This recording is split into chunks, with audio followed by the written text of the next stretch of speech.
Pictures and artwork can really decorate a house and make it a home, and it's essential that these memories are framed properly. Some Saturday Frame Shop is the perfect place to have that done. Joining us today to discuss framing cross-stitch artwork, as you can see here, is owner of the shop, Stu Fieser. Hi, welcome back to the show. Amy, my pleasure. We're glad to have you back with us today. Thank you. So why don't you start by just giving us that background about your shop, what it's like, because you're in an old barn. It's really cool.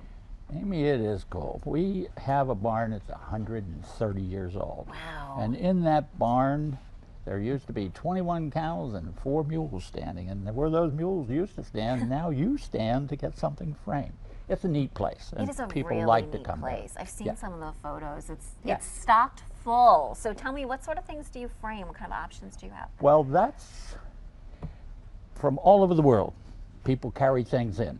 Wow. They carry in maps from across that ocean and something else from over in that other land. But all those things that they bring, you know, they want them to last. Of course. We made a decision from the very beginning that we would try to make things go for 100 to 1,000 years.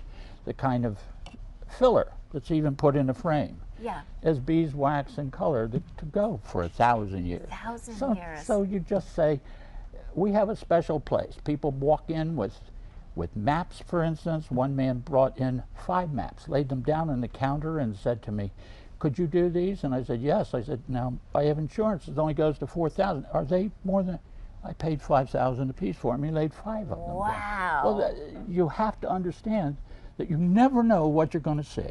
And look at this, something we have And here this today. I mean, is cross stitch. These are labors of love. Folks create these by hand painstakingly, and you can help preserve that. And we want to be here for you. So let me show you, for instance, a gal brought in this particular piece. Okay. And she brought it in and she laid it down on the counter, and then we selected a frame. And we decided how much margin she really wanted to see around that piece. And after we made that decision, we wrote that down on the paper, gave her a price, and she said, go for it. Yeah. Then we ordered that frame, and then we put it on this piece, and we made it so it would be right. We used one of these. Every lady knows about these things. Just measure so it's always perfect, not just close, but perfect. And you have to stretch this out, and that too, gets stretched right? and pinned so that it lasts. And could we talk about how some customers, here is a piece that next time we come in, we're going to bring this in finished. Okay. We didn't want to this time.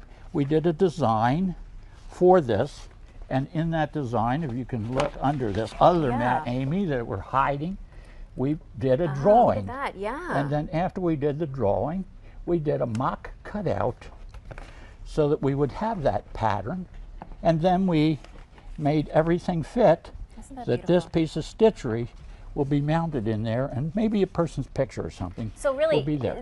Nothing cookie cutter here. Everything's custom. No, everything's for you. custom, and that's why people come there. Sometimes they just lay it down and say, when will it be finished? Tell us where you're located so we can stop Out by. at 7062 Red Top Road. We're in the country. We Yeah, told you're in you a in the barn. And across the street is Hummelstown. On our side of the street is Harrisburg. So we're at the very end of Harrisburg. Okay, well, thank you for being with us. We look forward to seeing more of your offerings Thank you. coming up here on Good Day PA. See you next month. Okay, well.